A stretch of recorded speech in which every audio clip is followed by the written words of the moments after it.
What's up, guys? Tugi here, back again with the Quebec Nordiques, and in this episode, we continue to progress through Season 2, and specifically, we'll probably end up at the trade deadline when this episode ends.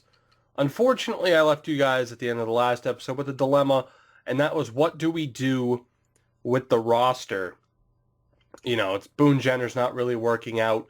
We could definitely use a better top line, right wing, a lot of problems, but unfortunately, Boone Jenner, for example, even if we were to package him with a pick and a good prospect like Paul Bittner, that's not enough to get one of those really high-quality centers. So we're pretty much stuck with the roster we have now. We are pretty much stuck in a situation where it might just be growing pains until some of these prospects do progress. Now, obviously, there is a glaring addition here, and that would be Zach Hyman on the fourth line, who, as I was looking through every roster, his trade value was extremely low.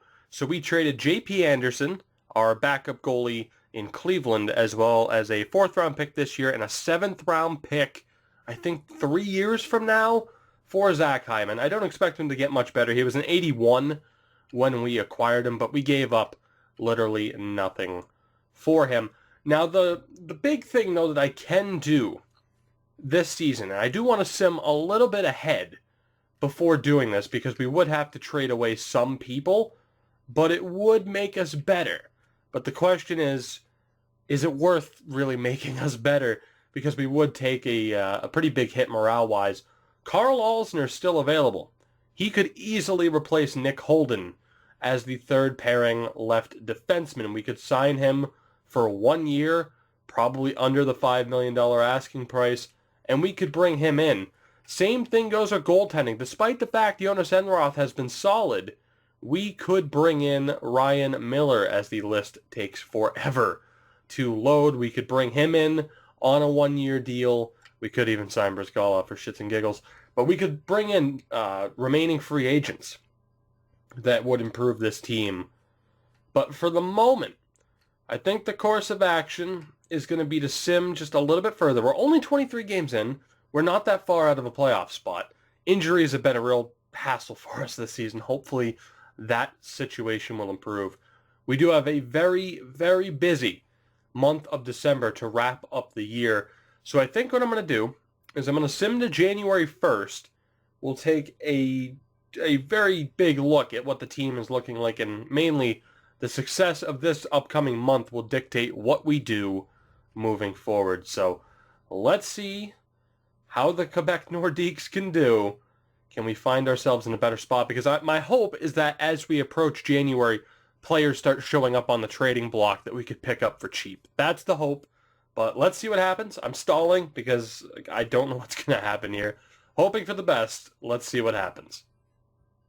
We're not too far into the sim. I just wanted to show you guys as Cam Atkinson has come back from injury. Dubois is up to an 81. We're going to roll with him on the left side for now until Tkachuk is back. But if he can stay up there at that 81 overall, things will be looking pretty good. I don't recall switching him to a power forward, but it might be paying off. Now, I don't really want to jump the gun here because I don't want to jinx it, but things are looking very good for us so far as we reach the halfway point of this month. No regulation losses so far. A 97 fan happiness rating, a 15-10-5 record, which is good enough to be in the second wild card spot. Things are looking good for the Nords right now. And I did just want to show you guys, these are the lines we have been rolling with. Ever since Matthew Tkachuk has come back, we have scratched Sean Bergenheim. Zach Hyman doesn't have the best face-off rating. He's a little bit better than Dubois. They haven't done too much, but that's all right. I wanted to show you guys, though, the goaltending. Enroth's going to get this next start. Corpi Salo has a .922 save percentage. That is fantastic, especially considering what Bobrovsky did last year. And then Enroth, very few games, but he has a .932. So it's almost like, what's the point? What's the point of getting Ryan Miller? You know, we still have Nick Holden down here, who hasn't done much, but he hasn't been terrible. You know, he hasn't been terrible playing with Dennis Weidman.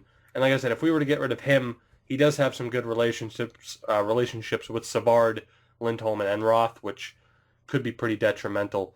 But at the moment, things are clicking for us. Hopefully that continues, and we might not even have to make any improvements. Maybe this team is good enough to make the playoffs. We will find out. Let's sim to the end of the month and see if we can keep this going. 19, 12, and 6, the Nordiques suffer only 2 losses in regulation through the month of December. We've been as highly rated as 3rd in the Metro. We currently find ourselves in 4th and in the 1 wildcard spot that belongs to this division. It's been insane. It's been insane to know that this team is succeeding. We stuck with it, aside from the addition of Zach Hyman, and things are going pretty well. Unfortunately, there has been an injury to Jonas Enroth. He's going to be out until about mid-January, but we have 1, maybe 2 back-to-backs that we have to play. So I have sent a 1-year contract offer to Ryan Miller. He will hopefully accept, and we'll send Gustafsson back down to Cleveland, the first place Cleveland Monsters, might I add. So things are looking pretty good for the Monsters. But here in the main team, the NHL, we still have a bit of an issue. We're winning, but this top line is just hot garbage. They just don't have any chemistry. They're just not getting it done. And I'm not really sure why. I mean, we could move Saad to a sniper or to a playmaker. We could move Boone Jenner to a power forward. Maybe he'd be more offensively aggressive, but he's still a decent two-way. Cam Atkinson as a sniper is good enough, mainly because of the deking. But that's my main thing. It's like, should I make Saad a sniper? Should I make him a sniper or a playmaker? Should I make Boone Jenner a power forward to try and get them to be a bit more offensive? If not, we could put Wenberg up there, or we could go as crazy as dropping Tkachuk and having Jenner over here, and the team would look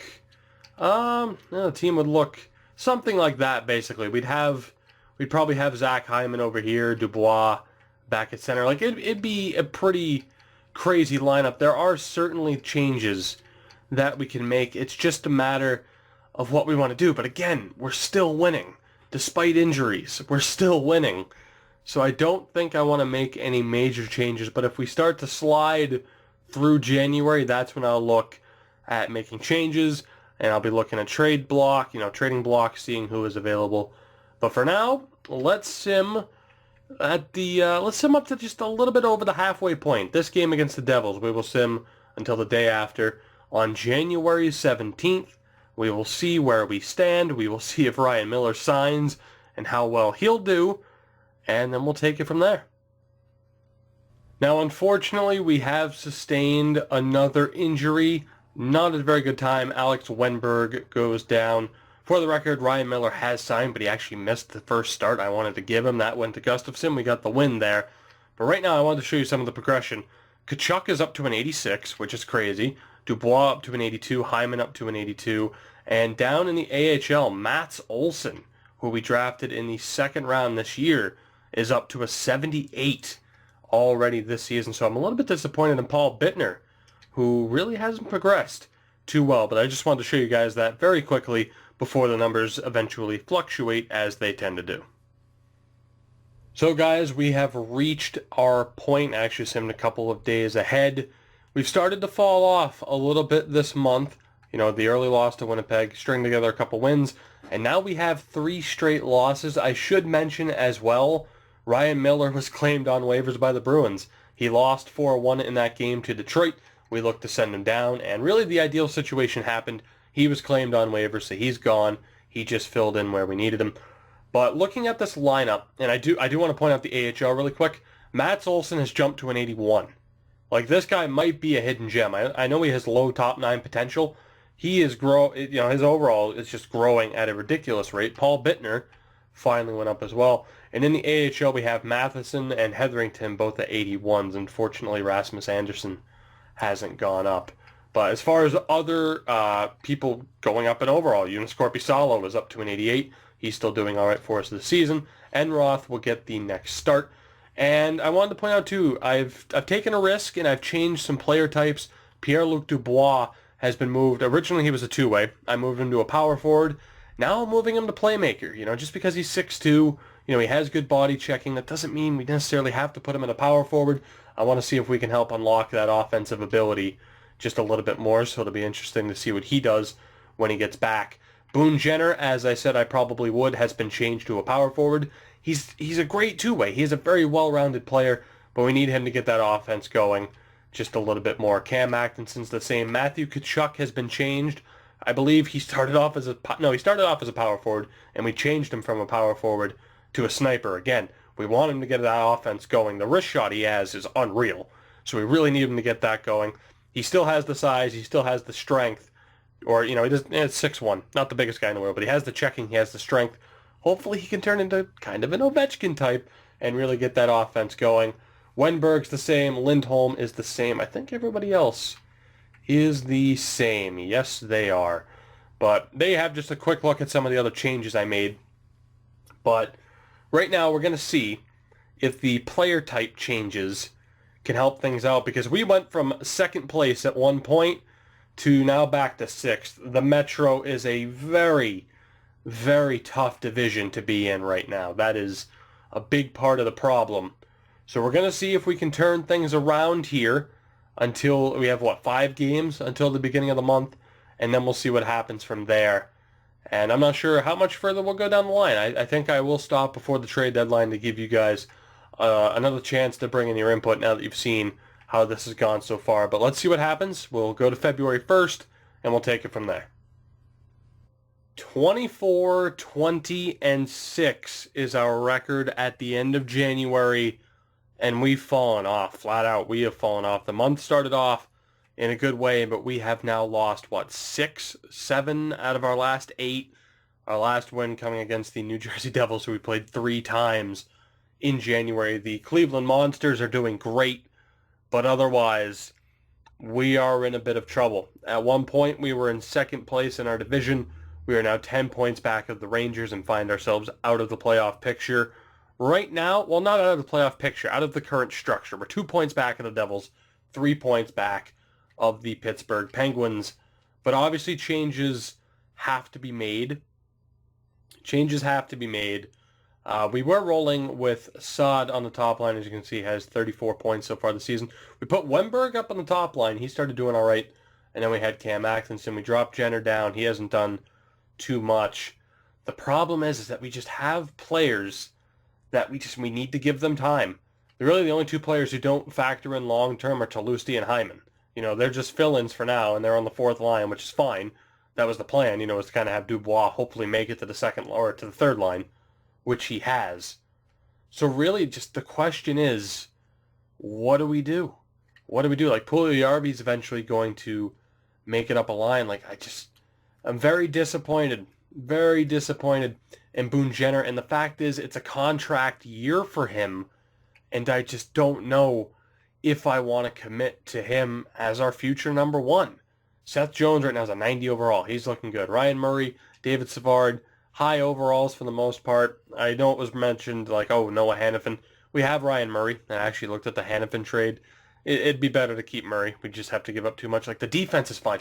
The goaltending is looking good. Korpisalo, 88 overall. Save percentage is kind of dipping, which is to be expected over this losing streak. It's just Boone Jenner. I don't know, man. I really want him on this team, but it's not happening. It's just not happening. And it's like you look at someone like Mats Olsson, who's just out of nowhere taking over in terms of progression. It's like you kind of want more from Boone Jenner this season. I have a trade in mind, though. I do have a trade in mind, and I quickly want to show you guys just the player statistics up to this point league-wide, because I will... I'm tempted to just do this trade on my own, to be honest. I love leaving it up to you guys. And, there's still other questions, you could help me answer on what we want to do, other things we could do. Do we want to replace Yuri Toulouse? Should we hold on to Nick Holden, which personally I think we should. By the way, Daniel Sedin went to San Jose. But there's one person that I have in mind right now that we should get, and it's not Jack Eichel, unfortunately. Well, it is. I'd love to have Jack Eichel, but in terms of realism, in a way, because anybody can just go out and throw 6 first-round picks at Buffalo, there's the Colorado Avalanche have 2 first-line centers. They have Nathan MacKinnon, and they have Matt Duchene, and I think I can pull off a trade for Matt Duchene. It would make sense. The only reason he's an 88 is because of his slightly weaker physical. Like, the defensive category is all right, and then obviously everything else is pretty damn good. He's having, a pretty subpar season in Colorado, but the Avalanche are not a winning team. I'd love to get MacKinnon, but again, looking at this from a realistic standpoint, not only in terms of keeping it realistic, but what we could realistically do with the assets and the prospects that we have. The Matt Duchene trade, I might be able to get it to work. It would be Boone Jenner, and we'd have to give up, Jesus, actually his values dropped. It would be Boone Jenner, and we'd have to give up other pieces with him, but I think I could pull it off. And you know what? I will leave it up to you guys. What do we do? Do we stay the course and just, we don't fuck with the formula? We keep this team together. If they miss the playoffs, oh well. We'll be stronger next year and we come back and do what we got to do. Or is Boone Jenner simply not the guy? We get Matt Duchene for that top line. Wenberg turns into the solid second-line center. He's already a second-line center as far as role goes. Just what do we do? I'm not going to drag this out any further. What do we do? That's the big thing. As everybody else, the lines are pretty much set. I think that's the big question. It's either we stay the course or we go out and try to acquire Matt Duchene for Boone Jenner and more. Let me know down in the comments below what you think of that, or if you have any other outside suggestions. But that's pretty much it, because I really don't see what else we could or should do with this team. I think we're in a good spot. We just might not be good enough to make the playoffs yet. But that'll do it for this one, guys. Of course, if you did enjoy this episode, make sure to hit that like button to help support my channel. Appreciate each and every one of you that do that. Helps support things around here, as I already said. I said I wouldn't ramble. Subscribe if you haven't already to continue following this series, and I will see you guys in the next one, where we will finish up Season 2, and we will find out if the Nordiques are a playoff team.